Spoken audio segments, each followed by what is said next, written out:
E aí, pessoal, tudo bem? Estou aqui no meu ambiente doméstico, né? Depois de algum tempo, a gente tem usado uma estrutura super legal que uma agência que está trabalhando comigo, que se chama V7 Comunicação, tem colocado à minha disposição. Mas hoje eu resolvi não adiar essa live e resolvi usar a estrutura doméstica mesmo. Então, eu estou falando ao vivo aqui no Instagram. E esse conteúdo vai ficar depois disponível no meu YouTube. Se você não conhece o meu canal no YouTube, vai lá, procura e me acha lá. Tem centenas de conteúdos interessantes. Eu estou divulgando um pouco mais o YouTube agora, porque tem pessoas que gostam da maneira como eu explico, da maneira como eu ensino, e às vezes perde alguma coisa aqui. O Instagram ele é muito papum, né? E no YouTube está tudo registrado. Então, hoje, o que eu quero fazer? Um negócio meio diferente. Eu escrevi um artigo, todos os meses eu escrevo um artigo para uma revista chamada Cloud Coaching, que é uma revista de consultores de diversas áreas, uma revista eletrônica, distribuição gratuita, que é muito legal. Tem pessoas de várias áreas do conhecimento que estudam o ser humano, que têm técnicas diferentes de ajudar as pessoas, e eu estou lá como um constelador de familiar e também constelador empresarial, né? Uma pessoa que fala sobre carreira, sobre trabalho, um artigo por mês. E eu quero ler e comentar com vocês hoje aqui o artigo que está prontinho para eu mandar para eles, mas que eu divulgo aqui em primeira mão. E é uma forma de mostrar aqui como é que a visão sistêmica, como é que a filosofia das constelações, como é que essa abordagem, esse campo de estudos, ele pode se traduzir numa forma de ajudar as pessoas que não se resume a fazer constelações. Então, esse artigo mostra um pouco da minha visão e de como é que a gente ajuda as pessoas, tá? E então, eu vou ler e fazer uns comentários no meio, espontaneamente. Então, me acompanha aqui, que eu acho que pode ser bem útil para você. Então, de vez em quando, eu vou desviar meu olhar, porque eu estou numa outra tela lendo o artigo. E o artigo se chama Desligue o piloto automático e dirija com perícia sua vida real. Aqui já tem alguma coisa no título que tem tudo a ver com constelação. A constelação, o ensinamento básico da constelação é que você é o protagonista da sua vida. Você, na idade adulta, você pode parar de se vitimizar, de continuar culpando a sua origem, aquilo que te faltou, aquilo que deveriam ter feito por você, ou as mágoas e rancores em relação ao passado. A constelação propõe algo bem objetivo. Você está marcado, de alguma forma, por algum acontecimento traumático? Você tem algo que limitou a sua infância, limitou sua adolescência? Tudo bem, você chegou à vida adulta. Toma conta disso agora. A constelação te propõe a olhar para frente, a ver o teu futuro. E para isso você precisa estar bem resolvido com o teu passado. E a constelação, ela só olha para o passado na medida da necessidade e coloca você como protagonista da sua vida, o responsável pelos seus resultados, inclusive profissionais, financeiros, mas também sentimentais, emocionais, em relação à tua saúde física e tudo mais. Então, vamos lá. Desligue o piloto automático e dirija com perícia sua vida real. Todos necessitamos de dopamina, mas você não é escravo dela. Não precisa viver na inocência infantil da procrastinação, nem culpar as ancestrais crenças limitantes e se entregar a prazeres imediatos. Você pode escolher o tipo de dopamina que vai produzir em seu cérebro. Todo mundo vive buscando a felicidade pelos caminhos que a pessoa encontra. Então, a dopamina é o famoso hormônio da felicidade, é o elemento que a gente busca na vida. Agora, existe o prazer barato, o prazer fácil, e esse faz com que muita gente viva no piloto automático. E a ideia aqui é que você aprenda a buscar o prazer com sentido, o prazer com foco, o prazer com uma visão, de aonde você quer chegar. Então, vamos continuar. Aqui eu tenho uma coisa que eu sempre faço, né? Trazer como exemplo as pessoas que me ensinaram coisas que não sabia, os meus mentores. E aí eu fui buscar uma coisa com um professor do tempo de cursinho pré-vestibular, imagina só, né?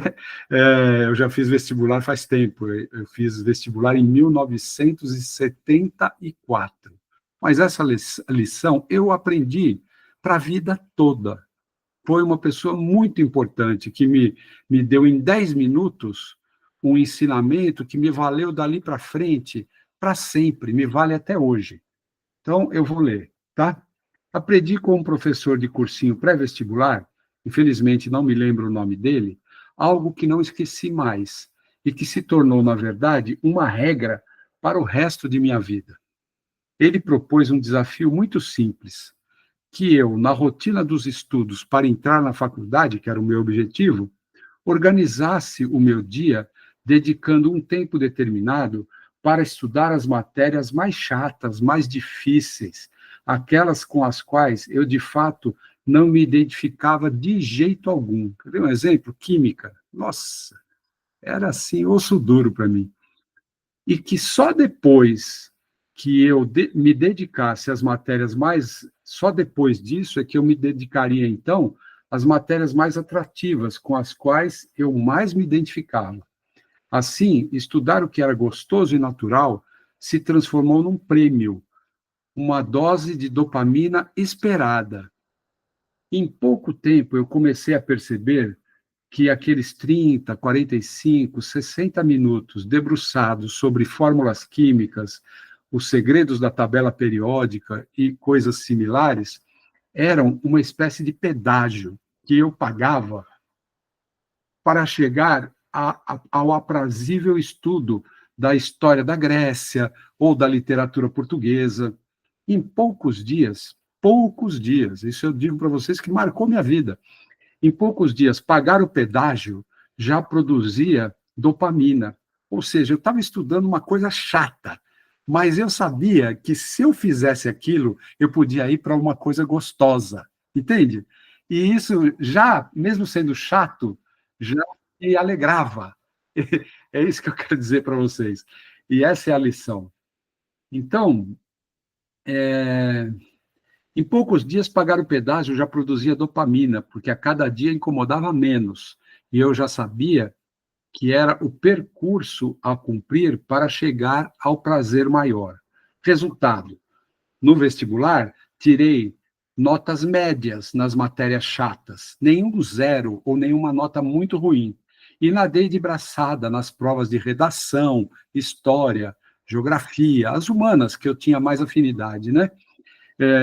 Assim, com 17 anos, entrei na melhor universidade do estado e meu pai economizou uma boa grana por ser uma universidade pública. Devo essa lição de vida a um professor de uma das matérias intragáveis. Ele é um professor de física, né?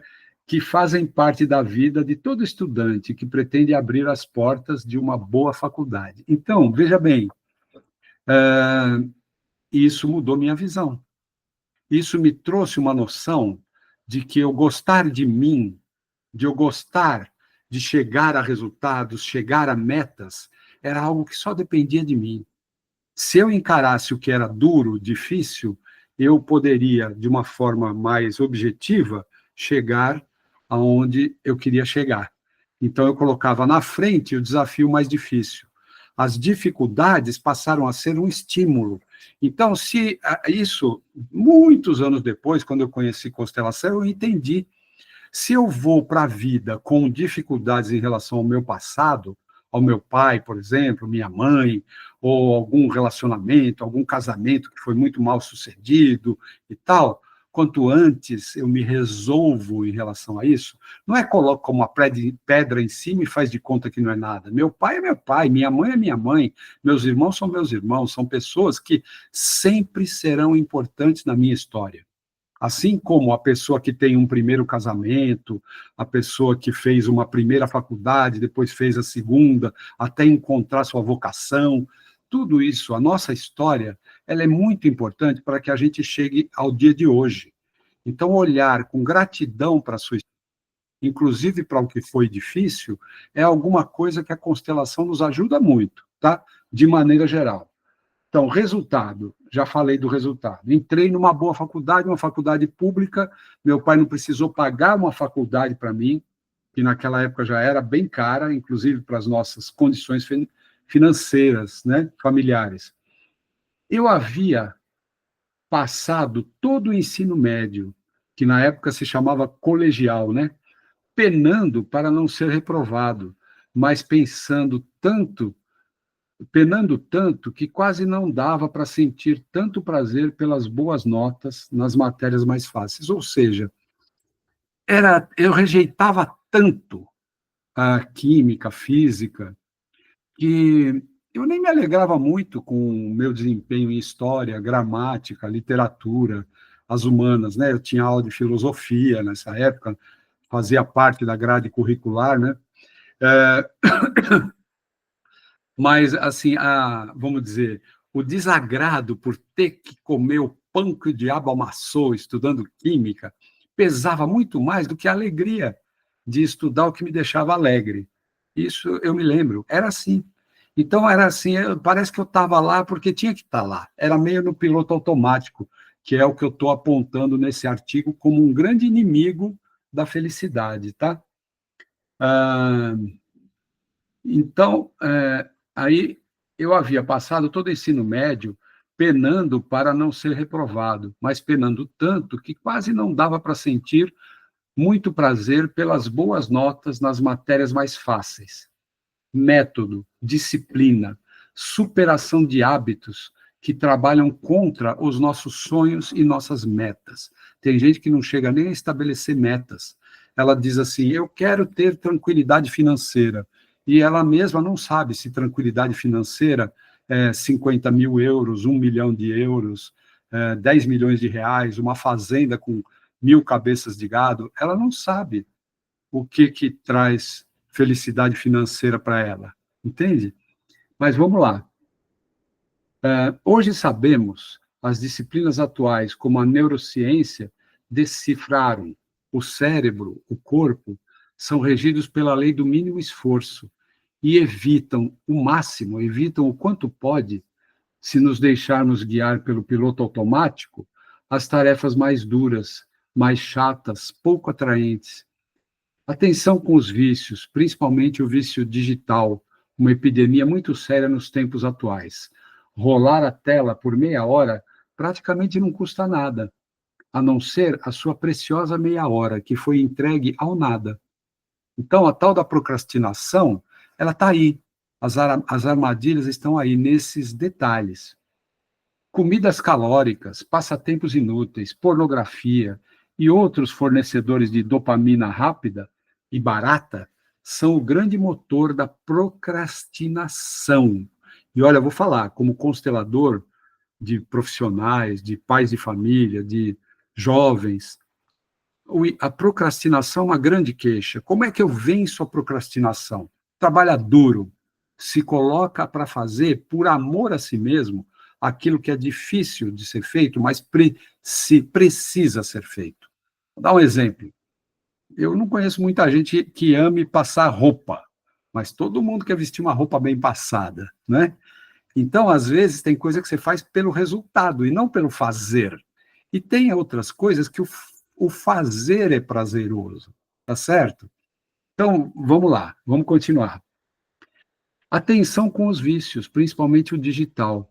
Uma epidemia muito séria nos tempos atuais. Rolar a tela por meia hora praticamente não custa nada, a não ser a sua preciosa meia hora, que foi entregue ao nada. Comidas calóricas, passatempos inúteis, pornografia e outros fornecedores de dopamina rápida e barata são o grande motor da procrastinação.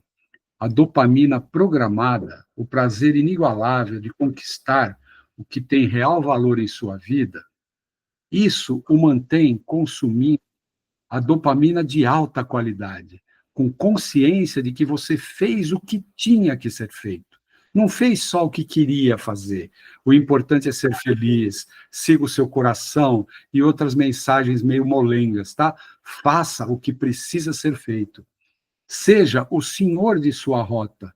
Não se entregue ao piloto automático da mesmice, do auto-engano e do constante adiamento das suas conquistas e metas pessoais. Outro aspecto fundamental da vida conscientemente autodirigida, 2 pontos. Pausas e comemorações são merecidas, necessárias e revigorantes. A cada tarefa que você fez porque tinha que fazer, mesmo que ela não fosse gostosa, tipo lavar uma pia cheia de louça para lavar, mas gostar da pia limpa, né, como eu disse, a cada tarefa necessária que for cumprida, permita-se celebrar. Não necessariamente torrando um dinheiro que você não tem, fazendo um programa sofisticado. Não precisa ser algo extravagante, só porque você limpou o seu sapato, porque você arrumou sua cama. Não. Pode ser algo simples. Por exemplo, após uma jornada exaustiva e bem-sucedida, pare uns minutos para falar com uma amiga, traga o seu celular de volta e dê boas risadas com postagens divertidas, dance na sala com a sua esposa, brinque um tempo com seu filho, desfrute de algum ócio antes de voltar ao negócio. Ou seja, faça pausas.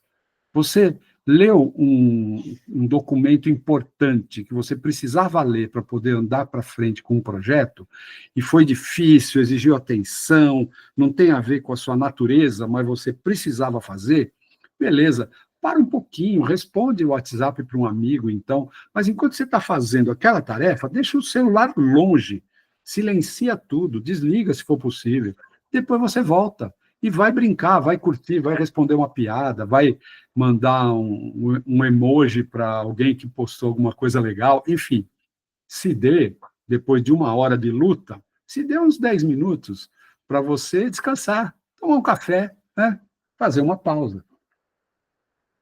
Então, não necessariamente torrando dinheiro. Após uma jornada exaustiva, pare uns minutos para falar com uma amiga, etc, etc.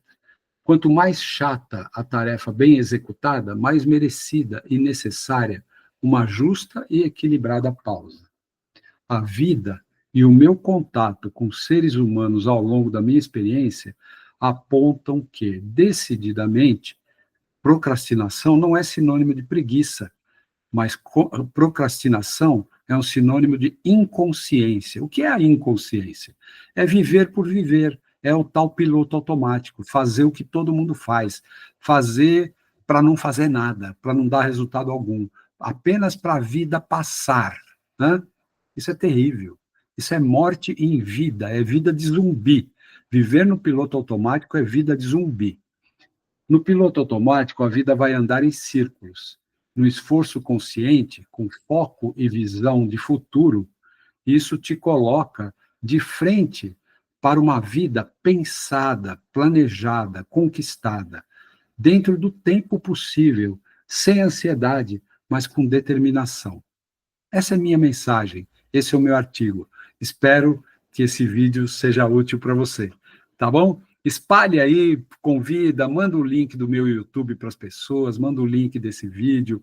Eu quero que eu possa ajudar cada vez mais gente, e você pode me ajudar a ajudar cada vez mais gente, tá bom? Obrigado, pessoal. Um abraço.